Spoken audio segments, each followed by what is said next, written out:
Bien hallados y queridos suscriptores, es un placer para mí volver a estar con ustedes y poder grabar un nuevo vídeo. Debo decirles que estoy un poco apenado. Un sacerdote amigo mío que me preparó para la confirmación tiene cáncer de páncreas. No empezamos muy bien esta crítica, pero la cosa no es como empiece, como decía mi abuela paterna, que decía que no quería ver a sus hijos con comienzos felices, sino cómo acaba. En este caso, damas y caballeros, vamos a hacer una reseña de la que es de la que es una obra de culto para todos. Y estamos hablando de 2001, una odisea en el espacio.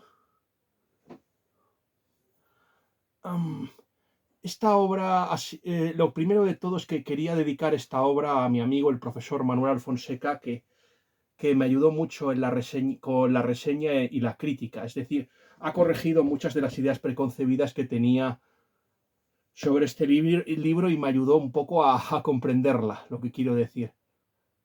Yo creo que la crítica de este libro nació después de nuestro vídeo, el vídeo que grabamos el tío Alberto, Jaime Blanch, el profesor Manuel Fonseca y un humilde servidor en Sinvergüenza 2.0 y titulado Tres amigos hablan de ciencia ficción.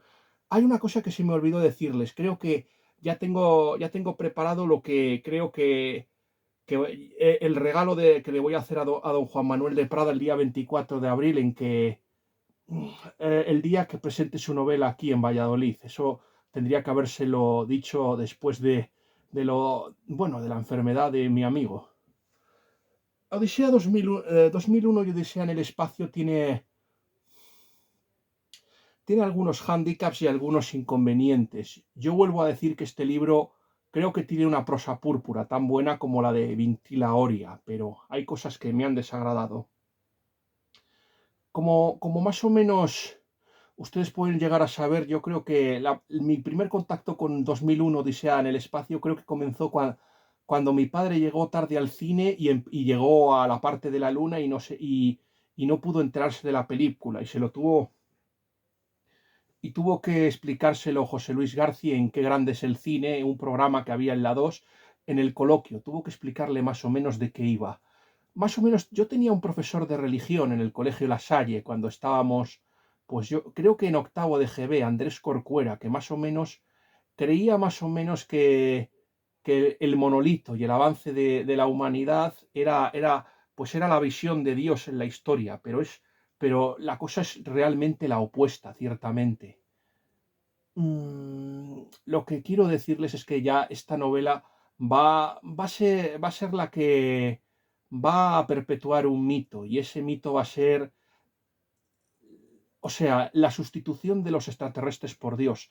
Es verdad que no se puede decir que haya sido Carl Sagan el que haya influido en Arthur C. Clarke, porque las obras de Carl Sagan, o sea, la de la de Hay dragones o Cosmos y luego su novela Contact son posteriores a la obra de Arthur C. Clarke. Lo primero que debe tener en cuenta de Arthur C. Clarke es una cosa. Este escritor no es cristiano en absoluto. Eso debe tenerse previamente en cuenta. Es una persona fascinada por las religiones orientales. O sea, lo que es una especie de espiritualista. Alguien que bueno, que más o menos si, es adepto al hinduismo y al budismo para compensar su carencia de fe. Es una forma, sí, yo creo que es más bien un espiritualista. Y yo creo que gran parte de la obra de Arthur C. Clarke es tremendamente anticristiana, como se ha podido ver. Hay una obra, Narnia, Magia Profunda, que habla de eso, del anticristianismo de Clarke y su influencia por el hinduismo. La crítica que yo escribí va a ser un poquito diferente a la que voy ahora a subir en este vídeo, ciertamente. Prefiero yo más o menos hablarles un poco. Lo primero que debo decir es una cosa de Stanley Kubrick. Stanley Kubrick a mí me parece un genio, pero yo vuelvo a repetir que para mí tiene un gran defecto Stanley Kubrick, y es que para mí Stanley Kubrick es alguien que le gusta rodearse, que tiende a potenciar lo malo, a sentirse cómodo en el barro, en el pantano, en el lodo, en el mal. O sea, se regodea en el mal. Solo alguien así pudo hacer una película como, por ejemplo, Horizontes de Grandeza, que es una de las películas más nihilistas y antipatriotas que se han hecho nunca. Yo creo que ahí en una dura pugna, por ejemplo, con Un hombre de aquí a la eternidad, de de Zimmerman. De Zimmerman, que fue la primera película en exhibir una escena adúltera. Yo creo que es una de las películas más nihilistas. Eso sí, está magníficamente bien hecha, Horizontes de Grandeza. Luego yo creo que Barry Lyndon. Barry Lyndon es una de las obras también más... Una obra que generó muchas críticas a William Makepeace Thackeray, que lo que estaba era criticando el arribismo, pero lo hizo tan mal, tan mal, tan mal, que parecía que estaba alabando la inmoralidad de su personaje, del personaje de Redmond en Barry Lyndon. Y luego, por último, yo creo que está la gran discusión que tuvo con Anthony Burgess. Ya saben ustedes que La Naranja Mecánica es una película de culto en parte por la película que realizó Stanley Kubrick, protagonizada por Roddy McDowell. Pero adolecía de un problema. Anthony Burgess le incluyó un final que no salió en la edición americana de la novela, y Kubrick siguió la versión americana, es decir, no incluyó el final donde el protagonista Alex se redimía por sí mismo y abandonaba la violencia por sí solo. Más o menos lo que era una novela que alababa más o menos ese tema que ya hemos hablado, el libre albedrío y una visión pelagiana, en la que una persona podía redimirse por sí mismo. Era más o menos una contestación al jansenismo grineano y al determinismo. Yo vuelvo a repetir que ninguna de las dos fórmulas era adecuada, ni la visión pelagiana molinista, ni la visión pelagiana molinista que luego iba a desembocar en el rusonianismo, pero tampoco la otra, la visión calvinizante, la visión luterana calvinizante que va a chocar, que va a encontrar que va a encontrar su conclusión en el determinismo darwinista del que hablaremos más, se hablará más adelante cuando hablemos de la primera historia de 2001, una odisea en el espacio. Esto fue el primer desencuentro entre Stanley Kubrick y Anthony Burgess. Stanley Kubrick dejó solo a Anthony Burgess con la polémica ciertamente de La Naranja Mecánica, y tuvo más o menos que defenderse. Y Anthony Burgess se vengó de Stanley Kubrick en varias de sus novelas. Por ejemplo, en Poderes Terrenales, que más o menos también he posteado en mis redes sociales, le mostró sin ninguna clase de simpatía en el limitado y poco inteligente director Labrick. Y luego creo que en otras novelas creo que de la saga de Enderby también criticó con dureza a Stanley Kubrick y la violencia desmedida bueno, y sus películas donde más o menos se glorificaba la violencia sin control y sin ningún orden moral. Luego, prueba de la perversidad de Kubrick es lo que hizo con la película El Resplandor, que no le gustó nada a Stephen King. En esa película, y como ustedes sabrán, eliminó para mí la escena final donde el padre alcohólico y maltratador, dominado por los fantasmas y los malos espíritus del cementerio indio, pues al final acababa luchando contra ellos y acababa salvando a su familia, destruyendo la casa y sacrificándose él mismo para salvar a su hijo y su esposa. Pues bien, Kubrick eliminó esta escena y dejó y permitió que la mujer y el hijo se escapasen sin la intervención del padre, cambiando el final y regodeándose en la maldad. Yo les vuelvo a decir, esto no gustó nada a Stephen King. Y además otra cosa que les quiero decir, y es que para mí El Resplandor tendrá fama de obra de culto, pero para mí es una muy mala adaptación literaria de la novela de Stephen King, que a mi primo le gustaba, pero ya ciertamente se ha desmarcado mucho de él por por sus posiciones actuales. Pero vamos, yo creo que lo que hizo Kubrick estuvo realmente mal. Y eso que a Stephen King le han adaptado muy bien, como Frank Darabont, por ejemplo, en cadena perpetua, o La Milla Verde, que es una película también maravillosa, también La Milla Verde, ¿no? Películas y otra serie de películas, ciertamente. Corazones de la Atlántida, los chicos estas de los chicos del maíz, es que es uno de los directores que mejor se ha adaptado al cine, Stephen King. Y luego otra de las películas que a mí me causó una visión desasosegante es Eyes Wide Shut de Stanley Kubrick. Está basada en una novela alemana de principios del siglo XX. En este momento no recuerdo quién era el autor en el que se basó, por ahí. Pero yo es que no sé lo que pretendía Stanley Kubrick con esa película. Si denunciar más o menos la perversidad sexual y a ciertas organizaciones secretas que se dedicaban a este tipo de orgías degeneradas, o ciertamente regodearse en la maldad. Yo no sé lo que hubiera pasado. Ya saben que Stanley Kubrick era el que iba a dirigir la película de inteligencia artificial basada en un relato de Philip K. Dick, y no sabemos lo que habría pasado con esa película. Pero ya saben que al morirse fue sucedido por Steven Spielberg, que consiguió una película maravillosa, convirtiéndole en un cuento de Pinocho, y para mí en una película absolutamente infravalorada y de una enorme calidad.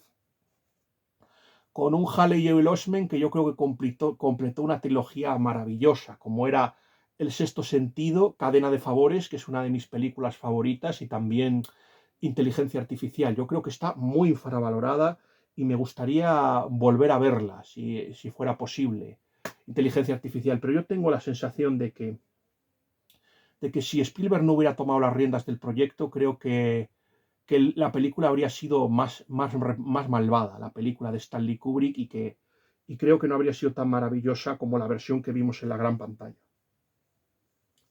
Dicho lo cual, yo creo que hay un amigo mío, Antonio espera, ahora más o menos. No, espera, más o menos. Hay un amigo mío llamado Antonio Ríos Rojas, autor de este libro que pronto vamos a leer en el canal, ciertamente. Bueno. Lo tengo más o menos ese libro. Perdonen ustedes, caballeros, ese libro lo tengo en la Facultad de Medicina. Les ruego mil perdones por no poder mostrárselo. Pues hay un amigo mío que también escribe reseñas literarias, Antonio Ríos Rojas. Y recuerdo una en la que ciertamente hablaba ciertamente de que a él lo que le gustaba era la película, que no le gustaba para nada 2001 Odisea en el espacio, que le parecía, bueno, muy, muy, muy cientificista y anticristiana. Yo creo que no se equivocaba y que él prefería la película de Solaris, de Tarkovsky, de Andrei Tarkovsky, del cineasta soviético Andrei Tarkovsky. Una de las cosas que a mí me gustaría es poder verla, ciertamente. Se puede decir que en el caso de la película de 2001, Una Odisea en el espacio, más o menos el profesor ha leído un libro contando las ideas descartadas de la película. Ya saben que esta película tiene un fallo muy gordo, y es que, como ya se ha dicho, más o menos se va a adelantar a ciertas religiones protestantes que más o menos creen que hay una intervención de los extraterrestres. Hay libros un pelín equívocos sobre la cuestión. Por ejemplo, el libro de Enoch, que si lo lees de forma esotérica puedes llegar a creer la presencia extraterrestre. El tema de los adventistas del séptimo día o los mormones, que no se sabe quién fue el que llevó a los patriarcas a América. Nunca se sabremos. Y no sé si lo que está claro es que la cienciología sí ya cree en el tema de la intervención de los extraterrestres. Las novelas de Ron L. Hubbard, que han sido prohibidas en algunos países. Y esta novela va un poco en esa línea. Este relato se debe de tener en cuenta, 2001 Odisea en el espacio, adaptaba más o menos varios relatos de Arthur C. Clarke, en este caso El Centinela, y también Encuentro al amanecer, sobre todo para la primera historia. Esta novela cuenta con tres historias. La primera es la de los hombres, en este caso lo llama hombres mono, y a mí es una de las cosas que ya no me gusta de esta novela. El hecho de que ciertamente el autor, yo no le voy a pedir a Arthur C. Clarke que se inspire en el libro de El hombre eterno de Everlasting Man de G.K. Chesterton. Yo no le puedo pedir eso, pero jocho. Pero me parece muy mal que te hayas inspirado en Outland History, que es la versión que contestaba Chesterton, y también Hilaire Belloc. Hilaire Belloc llegó a enfrentarse con Herbert George Wells a raíz de ese libro, de Outline History.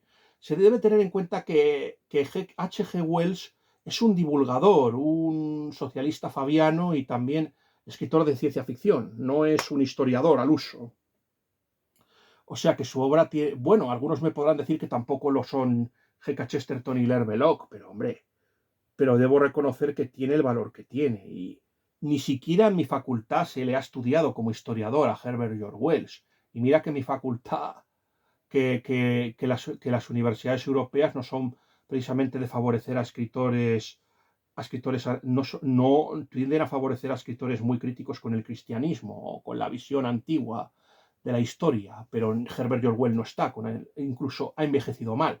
Solo la visión, solo en la anglosfera creo que Herbert George Wells tiene algo de peso, y no precisamente por sus obras de divulgación científica o histórica, sino por sus novelas de ciencia ficción, aunque también escribió novelas así de novelas actuales de derecho, bueno, de temas contemporáneos sobre el socialismo, el obrerismo. Estaba muy influido por Ibsen, por el Nietzsche y también por el marxismo, pero era una versión un poco heterodoxa, porque más o menos el socialismo inglés creía en la propiedad privada, entre otras cosas, pero sí en lo que sí que creía era en el Leviatán de Hobbes y en el control del Estado.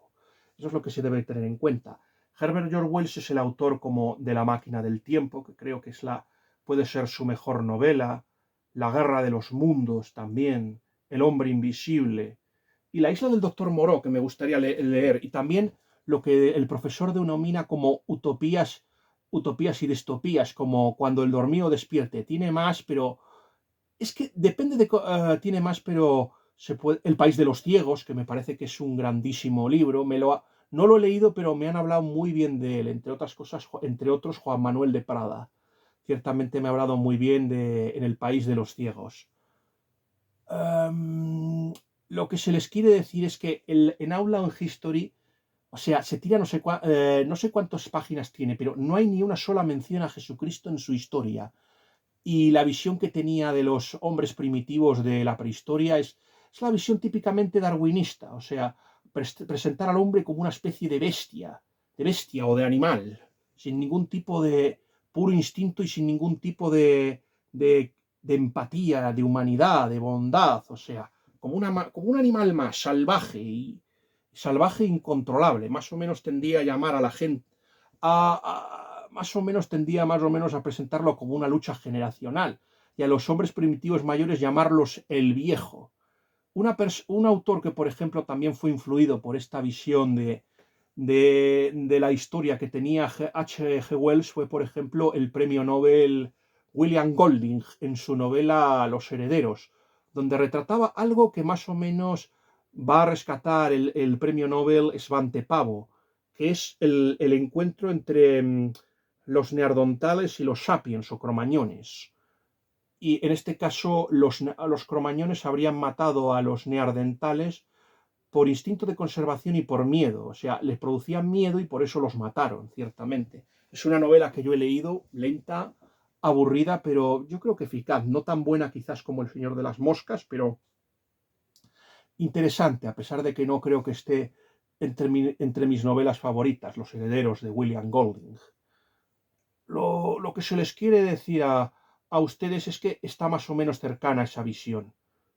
No es una línea como, por ejemplo, las novelas de la prehistoria de Jean-Marie Auel, por ejemplo. En el primer episodio aparece un hombre. A primer lugar, hace una cosa que a mí me parece. Se debe tener en cuenta una cosa de la prehistoria, y es que ciertamente, más que no estamos ante algo seguro, sino no estamos ante una ciencia social, sino algo que está más cercano a las ciencias naturales. No se sabe ciertamente lo que pudo pasar, pero yo quiero decirles una cosa. Yo estudié la carrera de historia, como ustedes saben, y a pesar de que me lo pasé muy bien con Carlos Sanmínguez y Manolo Rojo en Prehistoria 1, yo no sé cómo la aprobé. La segunda parte me costó muchísimo, Manolo Rojo me costó muchísimo menos, pero la primera parte me pareció dificilísima. Me pareció más una asignatura de ciencias naturales que de historia propiamente dicha. Ya luego la Prehistoria 2, con la edad del bronce y del cobre, era muy diferente. Me la dio Germán Delibes y bueno, y es que el comienzo de las teocracias, y es un tema que más o menos ha inspirado las novelas de Conan. Hay un vídeo de Soto Chica que habla un poco de esto y de la influencia de Conan, que yo prácticamente les recomiendo, y también mucho el grupo de Facebook de mi amigo José Baena Castel, Melodías de Acero, que suele abundar sobre estos temas.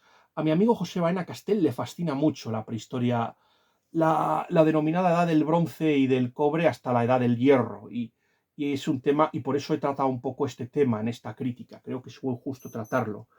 Esta primera historia, más o menos, lo que hace, a mi modo de ver, Arthur C. Clarke me demuestra un poco una cosa, que todavía no se tenía clara la idea y que sigue más o menos un concepto darwinista. Los darwinistas tenían más o menos a pensar que el mundo es mucho más antiguo de lo que pensamos y que el hombre tiene una presencia mucho más antigua. A ver, es evidente que no podemos guiarnos por las historias de James Ussher y Lightfoot, que pensaban que el mundo empezó en el año 4004, más o menos siguiendo la visión verotestamentaria o la visión de los judíos. Si tú lees La ciudad de Dios, te das cuenta de que 5000 en adelante. Pero yo digo es una cosa, tanto la Biblia como la ciudad de Dios, yo creo que son muy buenos para comprender en realidad el comienzo de la edad del bronce.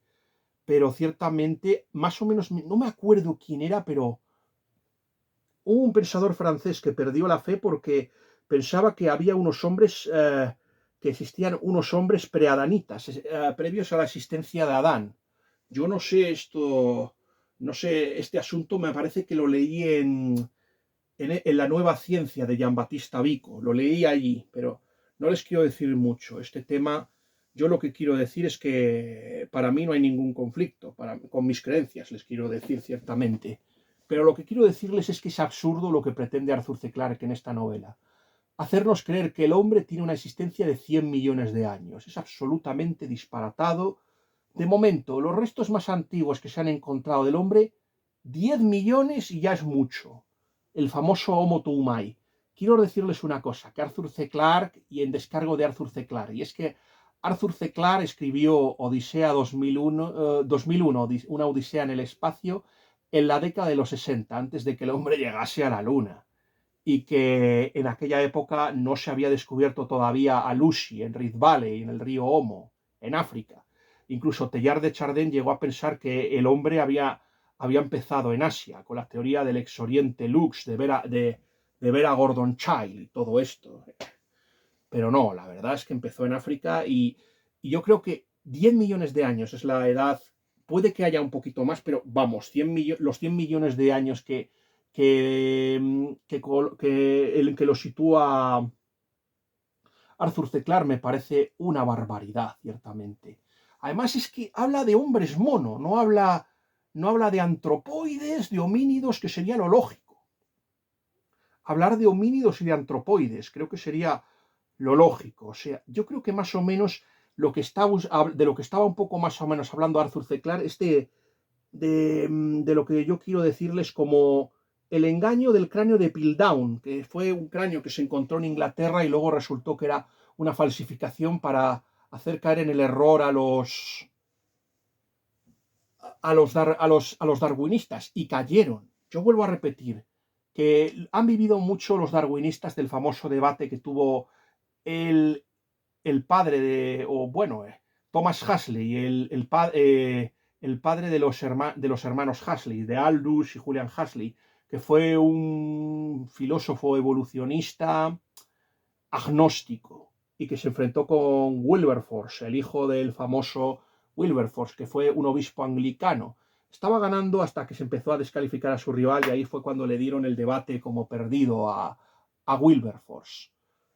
Ciertamente ya sabemos que la Iglesia Católica nunca entró en contradicción con el tema del evolucionismo. Estaba Erasmus Darwin en la lista, pero no estaba Charles Darwin. No fue el único error que cometieron los darwinistas, aparte el cráneo de Piltdown, por ejemplo. Otro de los errores que cometieron es no conocer, negar el tema de la genética mendeliana. No creían en ello, en las leyes de la genética de Mendel. Y esto les llevó al tema del determinismo, de las especies, de la supervivencia del más apto, una especie de maquiavelismo que más o menos se trasluce y se transpira en esta novela de Arthur C. Clarke. Más o menos nos cuenta que un hombre un hombre mono de hace 100 millones de años, Nightwalker, más o menos entierra a su padre, al que llama el viejo, sin ninguna clase de cariño. Hay una cosa que no les he contado y que se les debe contar, que es muy importante para mi reseña, y es el tema ciertamente del famoso, un error de los evolucionistas tremendo, que fue el descubrimiento de las cuevas de Altamira por Marcelino Sáenz Suetola. Este Sáenz Suetola fue amigo de el gran polígrafo español Marcelino Menéndez Pelayo. Y los evolucionistas no creían que el hombre fuera capaz de realizar obras de arte tan maravillosas como las de la cueva de Altamira, y pensaban que era una falsificación. Al final, el gran paleontólogo evolucionista Cartaillac tuvo que ir a la tumba de Marcelino Sansuetola y a entonar el mea culpa y a pedirle perdón a la tumba de Marcelino Sansuetola. Y Chesterton más o menos sí que recogía esta visión en El hombre eterno, donde contestaba ciertamente a la outline history de Wells.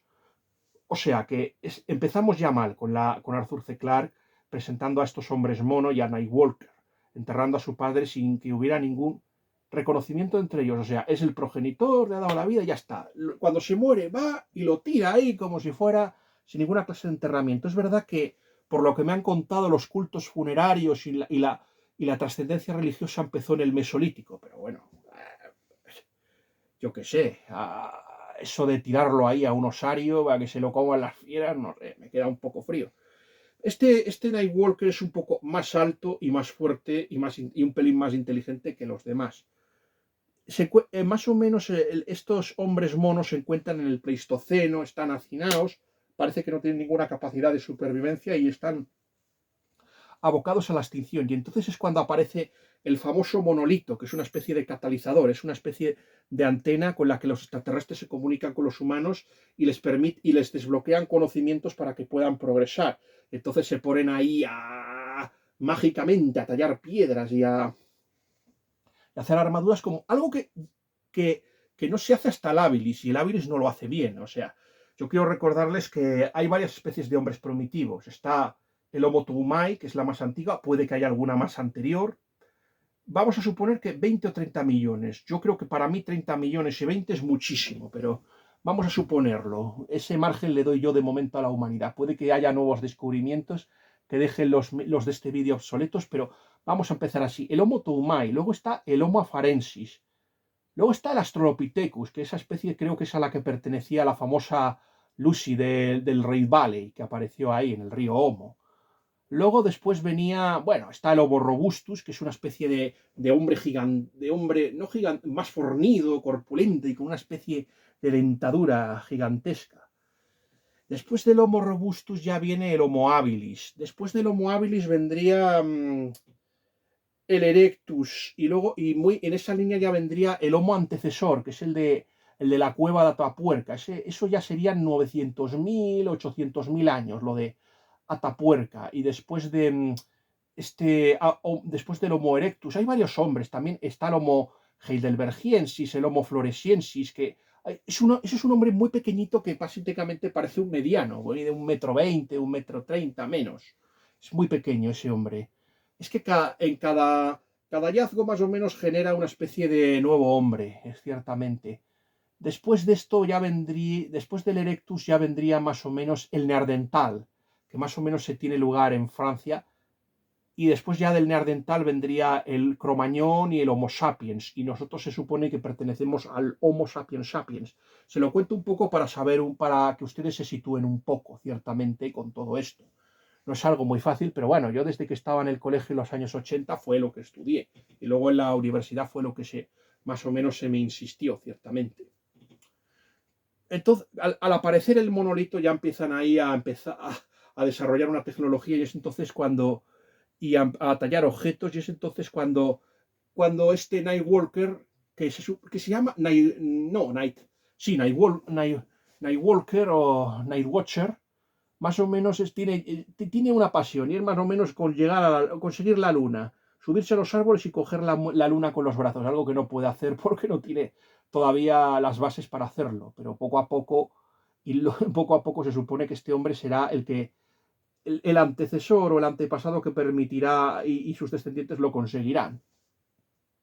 Este Nightwalker va a desarrollar una especie de instinto asesino que le va a permitir sobrevivir, o sea, se va a alimentar con carne y va a mejorar mucho la nutrición. Va a cazar, por ejemplo, un cerdo, luego se deshace de una especie de leopardo que se dedicaba a comerse a la gente de su tribu y luego va a derrotar a otras tribus. Y este primer episodio acaba más o menos con, con, con Nightwalker, dueño de su destino y dueño del mundo, y bueno, pero sin saber lo que va a hacer mañana. Y más o menos acaba así. La segunda historia para mí es la que menos me gustó y es la que cuenta y la que muestra ciertamente lo que a mi modo de ver es un Arthur C. Clarke como predictor fallido, como fallando más. Esta es la parte de... Mi amigo el profesor Alfonseca mantiene una tesis. Por cierto, yo les recomiendo su blog Divulciencia. Esta es la parte que menos me ha gustado, la de la segunda parte, que está ambientada en el año 1999. Quizás el primer fallo, pero eso lo podemos disculpar porque hubo muchos, que nadie pensaba que en el año 1989 o 1991 veríamos la caída de la Unión Soviética y la conversión de la Unión Soviética en la comunidad de estados independientes y luego en Rusia. Nadie lo esperaba. Philip K. Dick no lo creyó, Orson Scott Card tampoco lo creyó. O sea, yo creo que uno de los pocos que acertó fue Morris West, que sí que se dio cuenta en su novela El ojo del samurái que la Unión Soviética iba a colapsar, pero más o menos observamos que es el año 1999 y que la Unión Soviética sigue todavía en pie. Aquí llega más o menos el protagonista Floyd Haywood, que se entrevista con el presidente y se da cuenta que la estación Clavius en la Luna, y esta es otra cosa, o sea, en el año 1990 ya se supone que han llegado a la Luna y tienen una base ahí, hoteles y no sé qué. Luego han llegado ya a Marte y más o menos se han llegado ya a Júpiter. Año 99, cuando se supone que estamos en el año 2025, señores, y aún no hemos llegado a Marte. Yo no sé lo que pretendía este Arthur C. Clarke, pero desde luego se puede decir que todas las predicciones son fallidas, igual que en el tema del control de natalidad, que aquí lo mete. Más o menos aquí en este discurso Arthur C. Clarke compra las tesis neomalthusianas de los ricos y de los poderosos, sobre todo el libro de Paul Ehrlich, La bomba demográfica. Y uno de sus máximos exponentes es, por ejemplo, el escritor Harry Harrison, un escritor que ahora últimamente lo he visto por desgracia en librerías. Este fue el autor del libro Soylent Green o la novela Make Room, donde más o menos hablaba de una visión monstruosa de la vida, que íbamos a ser 8.000 millones de personas y no iba a haber alimentos para todos, las ciudades iban a estar sobrepobladas y la culpa la tenía la Iglesia Católica por oponerse al control de natalidad y que era la cosa tan horrible que al final no había alimentos para todos y al final nos teníamos que comer los cadáveres de la gente. Y había una empresa que se dedicaba a convertirlos en pastillas. Supongo que recordarán la maravillosa película de Charlton Heston, y Edward G. Robinson, que hablaban un poquito de este tema en esa película. En esa película se ocultó ciertamente el anticatolicismo de la novela, ciertamente. Sobre este tema lo ha desmontado maravillosamente bien el periodista Pablo J. Ginés en en un artículo de Religión en Libertad. Voy a intentar compartir los artículos, pero seguramente YouTube no me deje. Pero pueden verlos ustedes en mi cuenta de Facebook, donde más o menos he publicado mi reseña. Esto es lo que les cuento, que ciertamente para mí aquí comete un error Arthur C. Clarke tremendo. Piensa que es verdad que acertó, por ejemplo, en el tema de que había algunos estados que iban a encontrar, que iban a meter el control de natalidad, como es China, con la ley del hijo único, que fue promulgada por Deng Xiaoping, el sucesor de Mao Zedong, y que generó el rechazo de un Stephen W. Mauser que la experimentó en sus propias carnes cuando estuvo como misionero en China, y lo que le hizo abandonar sus creencias anteriores, que sí que estaba a favor de la anticoncepción y el antinatalismo, pero cuando vio cómo se imponía la ley del hijo único por la fuerza y cómo se encarcelaba a la gente que estaba en desacuerdo, pues ahí fue el comienzo. O sea, no vemos que haya más estados de momento que lo hayan hecho. Se insiste con el tema del cambio climático, pero todavía ninguna de las predicciones se han cumplido, y desde luego no están ya hemos visto que este ha sido una primavera muy lluviosa. O sea, no iba a haber, nuestros niños no iban a conocer la nieve y no iba a volver a llover, y esto iba a ser un desastre por culpa del cambio climático. Quiero recordarles que hasta los años 70 no se hablaba del calentamiento global. De lo que se hablaba es el temor y el miedo era una glaciación. Habría libros como el de Rachel Carson, Lejos de ti esta primavera, donde decían que no íbamos, que los pájaros se iban a extinguir y no íbamos a tener una primavera sin sonido, y que iba a haber una catástrofe humanitaria terrible. Oh, ciertamente. El profesor más o menos llegó a una conclusión, y es que la ciencia ficción empezó a perder su prestigio a partir de los años 60. En los años 60, cuando empezó la revolución sexual, que la mayoría de los escritores de ciencia ficción suscribieron, con alguna valiente excepción, como Fred Saberhagen, que se opuso ciertamente a la revolución sexual. Luego ya en otro vídeo supongo que ya les diré en qué novela, lo tengo por ahí, más o menos la escritora Sandra Miesel habló un poco de ese tema. Y también quiero decirles que el otro tema es el control de natalidad y la anticoncepción, que abrazaron muchos escritores, y esto fue lo que hizo que el profesor Manuel Alfonseca adoptara este enfoque. En este episodio, el libro 2, la de Floyd Haywood, también ciertamente aparece una crítica a la Iglesia Católica que no viene a cuento. También llega a decir una cosa, y es que da por sentado que las religiones ya han aceptado el control de natalidad y la anticoncepción. Me ha dicho el profesor que esto no es maldad, simplemente un error de predicción. Es cierto que la Iglesia anglicana sí que está a favor de los anticonceptivos y de la anticoncepción. Quiero creer que no está a favor del aborto. Ya saben ustedes que Paulo VI con la Humanae Vitae se opuso. No sé, y yo espero que la Iglesia Católica se mantenga firme, pero viendo cómo están las cosas, yo ya me temo lo peor, ciertamente. Así que no me extrañaría que siguiéramos los pasos de la Iglesia anglicana y cayésemos en la irrelevancia como les ha pasado a los anglicanos. Para mí sería un error manifiesto seguir los pasos del anglicanismo en este campo. Pero bueno, otro de los errores que más o menos aparece en esta novela es que más o menos la gente que vaya a vivir al espacio va a vivir muchísimo más. Y aquí vemos a la hija a la hija de Ralph Halverson, que es el personaje que aparecía en la película de 2001 Odisea en el espacio. Hablaremos ciertamente de las diferencias entre la película y la novela. Eso es un tema muy interesante que me gustaría también tratar en este vídeo. Más o menos, si usted vive en el espacio, va a vivir mucho tiempo. Y ya esa escena me parece, no estaba, por ejemplo, en la película, pero sí en la novela. Aquí, por ejemplo, se encuentra también con un amigo ruso en la estación 4 y más o menos le tiene que ocultar tanto a la azafata del primer vuelo como a su amigo ruso, Denis Moiseyevich, que más o menos la cuarentena no es por una, bueno, les tiene que no, les tiene no les tiene o sea, les tiene que desmentir algunas cosas. O sea, ya sabrán que el tema de la cuarentena, ¿por qué? Si es por la aparición del famoso monolito. Y aquí es una de las contradicciones.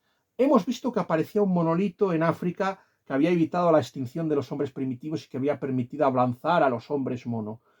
¿Cómo es posible que la base aquí en la Luna sea de 3 millones de años únicamente, cuando en la Tierra había llegado a 100? Eso ya que alguien me lo explique, ciertamente. Pero bueno, yo vuelvo a repetirles que para mí esta es la historia más floja de todas. Pero ciertamente esa es la tercera historia que para mí es la más larga, que es la expedición a Saturno. En la película es a Júpiter, ciertamente, y en la película, y hay una segunda parte también, 2002, Odisea en el espacio, que es la continuación de esta. Yo creo que hay 4 novelas, me parece, que de la saga de 2001, Una Odisea en el espacio. ¿Sabe? Lo que se llegó a la conclusión de la segunda historia es que más o menos el monolito es una especie de antena que permite a los extraterrestres comunicarse con la humanidad, y creen que las señales podrían proceder de uno de los satélites de Saturno llamado Japeto, que brilla más en un lado que en otro, y es ahí donde van. En la película la idea es que ir a Júpiter, a una de las lunas de Júpiter, ciertamente. Y de hecho la segunda parte, que es Odisea 2002, de la que también se hizo película en los años 80 con Peter Hyams, y algunos de los actores de 2001 Odisea en el espacio repetían, como Floyd Haywood, por ejemplo, y luego el Dr. Chandra, del que ya hablaremos aquí. Pero vamos a volver otra vez a la tercera historia, que es la más interesante, la de Hall 9000. O sea, aquí hay un grupo de una tripulación espacial, por ejemplo, que va en el Discovery 1, que es la nave, y esta tripulación hay dos que van a permanecer. Hay 5 tripulantes y un cerebro de metal llamado el Hall, que es algoritmo hermenéutico programado 9000, que está hecho para pilotar la nave y todo esto. Y me recuerda un poquito al ordenador que también había y a los robots que también había en la película Interstellar de Christopher Nolan. De hecho, para mí la novela de Christopher Nolan se ha inspirado muchísimo en esta, más en la novela de Arthur C. Clarke, más que en la película de Stanley Kubrick, en mi opinión. Vamos a ver, no tienen ni idea de la misión, ni Frank Poole ni Floyd Haywood. Y más o menos aquí se nos cuenta un poco el tema del Hall 9000, que es la máquina que se supone que les tiene que ayudar y que más o menos está programado, por ejemplo, para dejarse perder las partidas. Es muy interesante también las partidas a los juegos que hacen, de damas, de mesas y todo esto.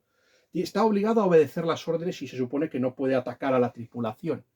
Veremos ciertamente el motivo por el que Hall va a tomar la decisión que va a tomar, Hall 9000. Hay aquí algunas diferencias entre la película y la novela. Por ejemplo, en la película ciertamente los padres de Frank Poole ya le llaman antes para felicitarle por su cumpleaños, antes de que Hall empiece a decir que hay problemas en la nave y que tienen que reparar no sé qué. Y hay otra diferencia con respecto a entre la novela y la película. En la novela, por ejemplo, les dice, es desde la Tierra donde les avisan, donde avisan a David Bowman y a Frank Poole de que ciertamente Hall se ha vuelto loco y que lo tienen que desconectar, ciertamente. En la película, y es lo más lógico, son ellos los que deciden desconectarlo por su propia cuenta. Aún así, con todo le creen y van a reparar la avería, y es entonces cuando Frank Poole sufre el accidente causado por Hall 9000 y entonces muere. En la película, por ejemplo, Bowman trata de salvar trata de rescatar el cadáver de Frank Poole. Y es entonces cuando mata a los tres, a Krasinski, a Whitehead y al otro tripulante que están en hibernación. Aquí es un poco diferente. Aquí se supone que el otro amenaza con desconectarle si no obedece sus órdenes. Es entonces cuando le deja entrar, y cuando está a punto de despertarlos, entonces es cuando suelta el gas y los mata a todos y el otro se libra por los pelos. Yo creo que para mí esta parte del Hall 9000 me recuerda un poco a Alien, el tema del Nostromo, cuando el personaje de Jan Hall se dedica a matar a gran parte de la tripulación. Pues el HAL 9000 me recuerda un poco a esto, a Alien, a la saga de Alien, ciertamente. Y esta parte me ha gustado mucho, por ejemplo, cómo le va desconectando y la demencia del HAL 9000. Es muy interesante. El tema, veremos a ver si este tema tan recurrente de las máquinas que se sublevan. Este tema, por ejemplo, lo va a tratar Fred Saberhagen en su saga de El Berserker, por ejemplo. Voy a sacárselo personalmente, lo de la saga, el libro de la saga Berserker, porque me gustaría recomendarlo. Es una saga de fantasía muy interesante, la saga del Berserker, ciertamente. Creo que lo pueden ver un poco aquí.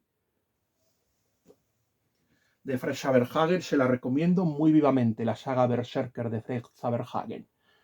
O la saga Terminator, veremos a ver, porque hay ciertamente ahora preocupaciones de que la inteligencia artificial podría sustituir a la humanidad. Y esto se ha hecho por unos dibujos de la inteligencia artificial de los estudios Ghibli adaptando El Señor de los Anillos, que ha gustado muchísimo. De momento, según el profesor Manuel Fonseca, no hay riesgo de que la inteligencia artificial nos acabe sustituyendo y decrete el genocidio de la humanidad, como más o menos contaría la saga de James Cameron, pero yo creo que habrá que pensar cuándo poner coto a este tema, al tema del avance, aunque no creo que se pueda poner nunca barreras. Creo que llegará un momento en que haya una evolución hasta que petemos y entonces volvamos otra vez a un retroceso o una involución o puede que a la extinción de la humanidad. Eso ya lo veremos, ciertamente. Esta es una reflexión personal que no estaba escrita en mi crítica, pero que bueno, la dejo caer aquí por si acaso, este tema, para que esto suscite ciertas cosas, ciertas reflexiones en las personas que puedan, mis suscriptores y en las personas que puedan ver este vídeo, por supuesto. Uno se pregunta si, por ejemplo, tenía ciertamente razón Hilaire Belloc en su estado servil, ciertamente. Uno se lo pregunta. Ya saben que al desconectarse a Hall empieza a cantar la famosa Daisy Daisy y habla ya de su creador, el Dr. Chandra, que saldrá en la segunda parte de esta obra, que es 2002, una odisea en el espacio. No les hablé un poco de los requisitos para formar parte. Por ejemplo, hay que tener un cociente intelectual de 130 y haber estudiado una carrera universitaria. En este caso, por ejemplo, Bowman estudió una ingeniería aeroespacial, por ejemplo. Hay una cosa que tampoco dije en mi crítica anterior y que creo y me gustaría decirla aquí y compartirla con mis suscriptores. Y es que después de que ha desconectado, hay un mensaje del personaje principal de la segunda historia, de Heywood Floyd, donde más o menos le cuenta cuál es la misión, ciertamente, que es la de ir al satélite Japeto, porque lo habían ignorado, y le explica el motivo por el que el Hall se ha vuelto loco y se ha dedicado a matar. Se supone que tenía el dilema de la conciencia de que tenía que engañar a la tripulación. O sea, Hall mató a la tripulación para que la misión tuviera éxito, igual que Jan Hall en la película de Aliens, el octavo pasajero. Los mata para que la misión se lleve a cabo y poder llegar y para que la tripulación no pusiera en peligro la misión. Con todo, David Bowman va a seguir el viaje. Yo quiero recordarles que aunque ya la acción ya no va a haber más acción, yo creo que está maravillosamente bien descrito todo lo que nos cuenta ciertamente Arthur C. Clarke. Tiene una prosa púrpura magnífica, está maravillosamente bien contado. Yo no sé si esto es la obra de un genio o, como diría mi padre, de un alumno, es la que nada más bien dicha. Pero es que ciertamente es un escritor que tiene mucho talento y una riqueza léxica extraordinaria, en este caso Arthur C. Clarke, un verbo bellísimo y una prosa muy rica, la de Arthur C. Clarke. La descripción de Júpiter con su capas rosáceas es maravillosa, y también la de los anillos de Saturno, por ejemplo, y los diferentes satélites. Y llega ya a rizar el rizo, por ejemplo, cuando llegan ya a Japeto. O sea, cuenta más o menos lo que hay que hacer para llegar a Japeto, para no sé qué. Y aquí entramos con el tema de Interstellar. Ciertamente, en este tema ya lo hemos dicho ciertamente, y es que aquí más o menos hemos llegado a la... Aunque no llegan a aparecer los extraterrestres, ciertamente...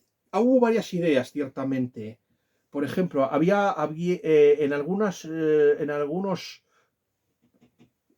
guiones precedentes sí que se llega más o menos a mostrar a los extraterrestres. La idea es que más o menos las bocas de estas criaturas estén en el estómago para que así puedan digerir mejor.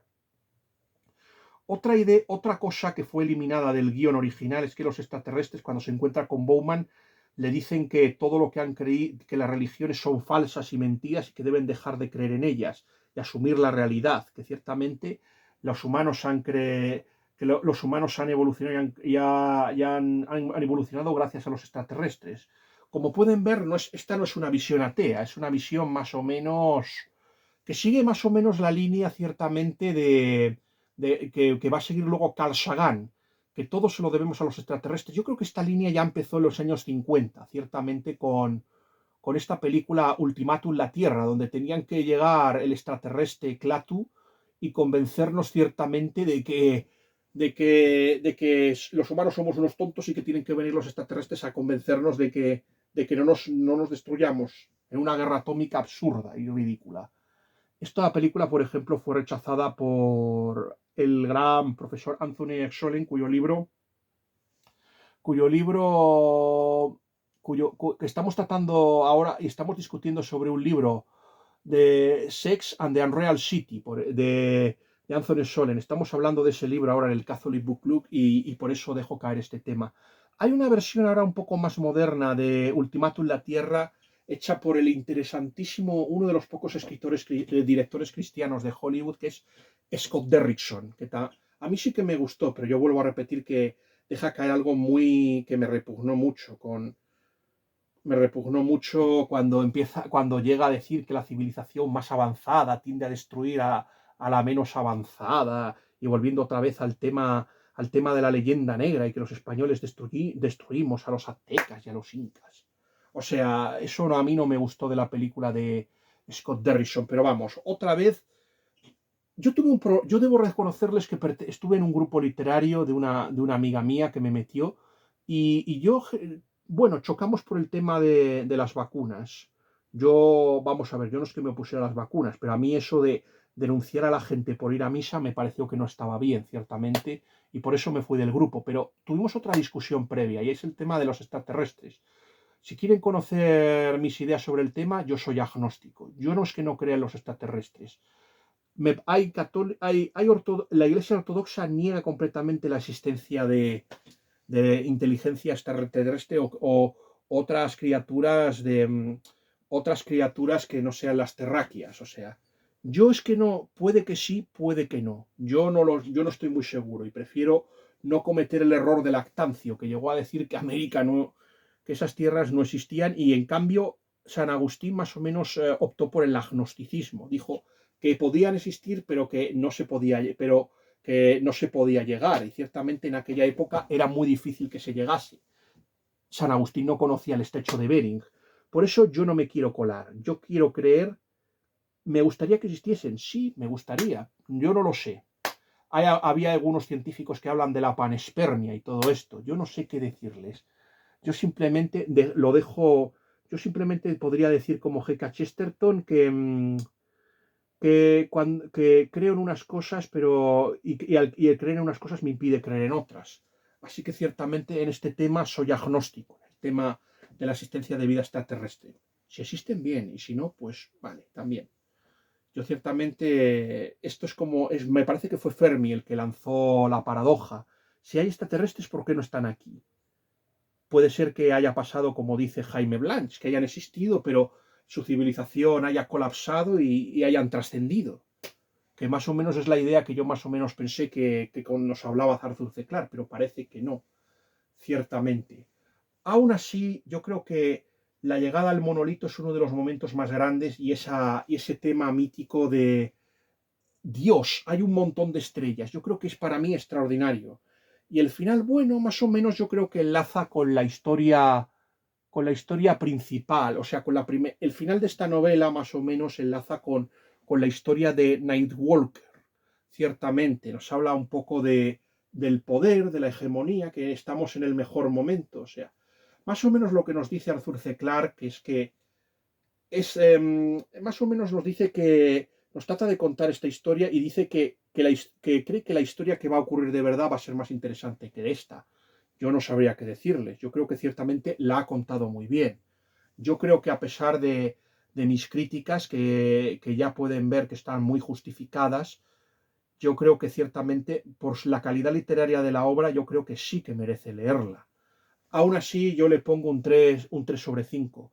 Se va a intentar subir este vídeo y si puedo voy a escribir otra reseña, aunque no creo que me dé tiempo a subirla al canal. Que Dios les guarde a todos, especialmente a mis suscriptores.